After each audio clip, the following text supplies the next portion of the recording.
Bonjour, bienvenue dans votre podcast à la découverte de soi. Alors aujourd'hui nous parlons d'un sujet, celui du pardon. Mais pas de n'importe quel pardon, celui envers soi-même. Se pardonner, se libérer pour avancer.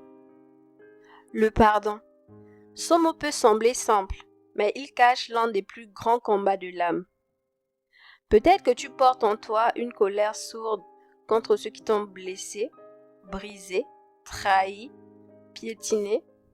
Peut-être que tu te réveilles chaque matin avec un nœud au ventre, un poids sur le cœur, face à tout ce que tu as eu à traverser. Mais le plus douloureux, c'est la haine que tu nourris contre toi-même. Et ce suite à la manière dont tu as laissé les gens te traiter, te parler, te malmener. Peut-être tu te dis, comment ai-je pu être aussi naïve? Comment n'ai-je pas pu voir les signes? Comment ai-je pu laisser ces personnes me piétiner? J'aurais dû voir les signes. J'aurais dû dire non, autant pour moi. J'aurais dû plus me protéger. J'aurais dû faire attention. Je ne suis bonne à rien. De toutes les façons, c'est ma faute. J'ai permis cela. J'ai été naïve. Ces voix qui te condamnent, qui te rappellent tes erreurs, ce n'est pas la voix de Dieu. C'est celle de ton passé qui veut t'entraîner, qui veut t'enchaîner. Mais aujourd'hui, tu vas briser ces chaînes de culpabilité qui veulent te retenir captive et t'empêcher d'avancer. Alors la première chose, ça va être un exercice, celui de te regarder avec les yeux de l'amour. C'est vrai, c'est difficile lorsqu'on a laissé passer tellement de choses, que ce soit par rapport à ce qu'on a toléré, dans des relations, dans des situations. Mais croyez-moi, je sais ce que ça fait. Je me suis retrouvée dans des situations, dans des relations où parfois quelqu'un me maltraitait et je me retrouvais à aller demander pardon. Ça, c'est quand j'étais dans la relation, je ne voyais pas forcément ça comme ça. Mais quand je suis sortie de là, je me suis dit, mais toi aussi, Dorline, comment tu as pu laisser quelqu'un te traiter comme ça? C'est ta faute de toute façon. Je m'en suis voulu moi-même profondément. Je me regardais avec mépris. Ça fait mal. Ça fait très très mal. De se rendre compte qu'on a laissé passer des choses, qu'on a toléré des comportements, qu'on a toléré les manques de respect, qu'on a quémandé de l'amour, qu'on a couru après des personnes qui n'en avaient rien à faire de nous parfois. Oui, ça fait mal. Et donc, parfois, on reste encore dans cette situation-là où on se dit de toutes les façons, c'est de notre faute. On n'a pas su lire entre les lignes et pourtant c'était évident et pourtant tous les signes étaient là. Mais vas-y. Regarde-toi avec les yeux de l'amour. Ferme les yeux. Je ne sais pas si tu as une photo de toi quand tu étais enfant, mais si tu ne l'as pas, ce n'est pas grave. Imagine-toi enfant. Imagine cette petite fille innocente. Oh, cette petite fille joyeuse, souriante, pleine de rêves, qui n'aspirait qu'à être aimée, qui voulait juste être appréciée pour ce qu'elle était, qui voulait juste recevoir de l'amour. Est-ce que tu penses que cette petite fille méritait d'être brisée? Regarde tes yeux innocents qui te regardent. Imagine toi-même enfant. Imagine cet enfant-là qui te regarde. Imagine-la. Alors, tu es d'accord avec moi que non, elle ne méritait pas cela. Mais pourtant, oui, et pourtant elle a souffert. Oui, et pourtant elle a été blessée. Oui, et pourtant elle a été malmenée. Oui, et pourtant elle a été trahie. Elle a été mise plus bas que terre. Regarde-la. Est-ce que tu lui en veux? Est-ce que tu en veux à cet enfant-là qui voulait juste y aller au feeling? Je sais que la réponse est non. Tu ne veux pas à cet enfant. Tu ne veux pas à cette petite fille remplie d'innocence qui croyait en la bonté de l'humain. Et je suis sûre que ce que tu voudrais faire, c'est la serrer dans tes bras. Lui dire tout simplement, je suis là pour toi. Je vais prendre soin de toi. Mais rappelle-toi que cette petite fille-là, c'est toi. Alors pourquoi t'en vouloir à toi-même aujourd'hui? Pourquoi t'en vouloir, ma chère lionne, ma femme d'impact? Tu n'es pas faible. Tu n'étais pas faible. tu n'étais pas stupide. Tu étais juste une femme qui voulait aimer, qui voulait croire, qui voulait vivre, qui voulait recevoir comme elle donnait. Mais la souffrance a voulu éteindre ta lumière. Alors tu as le choix, soit de laisser cette souffrance-là continuer, t'éteindre, soit tu refuses cela.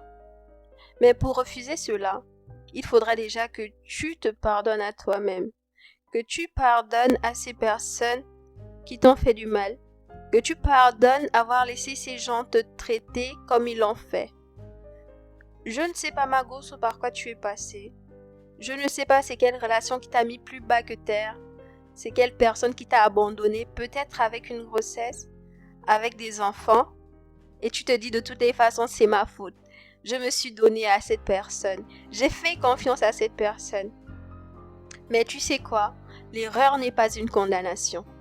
Écoute-moi bien, Margot. Oui, toi qui m'écoutes, femme d'impact, femme précieuse, reine. Tu es une reine. Tu es un bijou, un trésor, Margot. Oui, tu es un bijou, un trésor. Écoute-moi bien. Tu n'es pas ce que le monde dit de toi. Tu es une Esther, une élue, une choisie parmi 1000, parmi 100, zéro compétition. Ton erreur n'est pas une condamnation à perpétuité. Regardons dans la Bible, Sarah a douté. Dieu lui a quand même donné Isaac. Moïse a tué un homme. Dieu a fait de lui un libérateur. Marie-Madeleine qui a été rejetée. Marie et Jésus en a fait une disciple. Ton passé n'est pas le dernier mot sur ta destinée. Refuse cela. Refuse ce que tu as toléré. Cela ne te définit pas. Tu n'es pas ton erreur, Margot.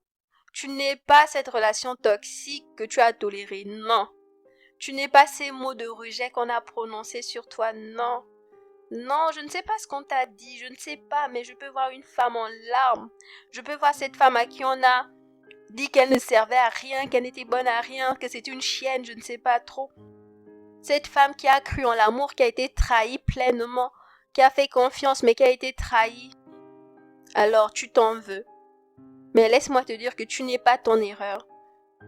Tu n'es pas cela, tu n'es pas ces personnes qui t'ont fait du mal. La pire chose que tu puisses faire, c'est écrire une histoire contre toi-même. Oh oui, tu es l'acteur principal de ta propre vie. Le monde entier te condamne déjà. Imagine si toi-même aussi, tu devais te condamner toi-même, en étant contre toi, en te jugeant sévèrement. Et oui, Dieu a vu ce que tu as traversé. Dieu a vu chacune, il a compté chacune de tes larmes, princesse. Il a compté chacune de tes larmes. Et il te dit au travers moi, il ne te condamne pas. Non, il ne te condamne pas. Au contraire, il te dit, il t'aime. Il te dit qu'il t'aime. Et il t'appelle à te relever. Maintenant que tu as vu cette petite fille, que tu as plongé dans son regard, ferme les yeux, respire profondément. Une fois, 2 fois. Imagine-toi en face de toi-même. Cette femme blessée, fatiguée, qui porte encore le poids de son passé. Approche-toi d'elle et prends-la tout simplement dans tes bras. Prends-toi toi-même dans tes bras. Oui, prends-toi dans tes bras, ma chérie. Prends-toi dans tes bras. C'est pas facile, mais prends-toi dans tes bras. Si tu ne le fais pas, qui le fera? Qui le fera, Margot? Personne ne viendra te sauver. Personne ne viendra te sauver et tu ne peux pas écrire une histoire contre toi-même. Et maintenant que tu t'es prise dans tes bras, répète ceci. Dis ces mots, répète-les avec conviction. Je me pardonne. Je me pardonne d'avoir laissé tel me traiter comme ça. Quand tu dis je me pardonne, tu cites le nom de la personne et moi par exemple je vais dire je pardonne X de m'avoir trahi. Je pardonne X de m'avoir insulté. Je pardonne X de m'avoir fait ne pas me sentir assez. Une fois que c'est fait, tu répètes je t'aime, je m'aime et je prends soin de moi. Je ne suis pas brisée, je suis en reconstruction. Mon avenir est plus grand que mes erreurs. Je choisis d'être libre et de briller. Alors nous allons déclarer autre chose, des affirmations puissantes pour se libérer. Je déclare que je ne suis pas définie par mon passé. Je suis définie par ma destinée. Je rejette la honte, je rejette la culpabilité. Je suis une femme nouvelle. Dieu restaure mon cœur, il me donne une nouvelle force. Je choisis de m'aimer, de me respecter, de me traiter avec bienveillance. Mon avenir est radieux, ma lumière brille, rien ne pourra m'arrêter. Maintenant que c'est fait, tu peux te les répéter à plusieurs reprises. Alors je vais prier pour toi. Une petite prière que tu peux faire. Alors tu vas répéter après moi. Seigneur Tout-Puissant, je viens devant toi avec mon cœur fatigué, mon cœur brisé, rempli de regrets. Aujourd'hui, je décide et je choisis de poser ces fardeaux à tes pieds. Car tu dis dans ta parole, venez à moi, vous qui êtes chargés, vous qui avez le cœur brisé. Je refuse de me condamner encore et encore. Je ne suis plus une prisonnière de mon passé. Je suis ton enfant, précieuse et aimée. Alors Seigneur, guéris mon cœur des blessures profondes. Restaure mon estime de moi. Donne-moi un regard nouveau sur ma vie. Aide-moi à m'aimer, à me respecter et à avancer sans crainte. Désormais, je marche dans la liberté, la paix et la grâce divine au nom puissant de Jésus. Amen, amen, amen. Pour conclure, le pardon n'efface pas ton passé, ma grande dame, ma ladies, mais il brise les chaînes qui t'empêchent d'avancer. Aujourd'hui, tu as le choix, princesse, de rester enfermée dans la douleur ou de te lever et marcher vers la guérison. Oui, je crois en toi et je sais que tu es plus forte que tes blessures. Tu es déjà en train de renaître. Je crois que Dieu, le Dieu qui m'a restaurée, qui m'a sauvée, est capable de le faire avec toi. Et je sais que c'est déjà fait. On se retrouve très prochainement pour un nouvel épisode de votre podcast.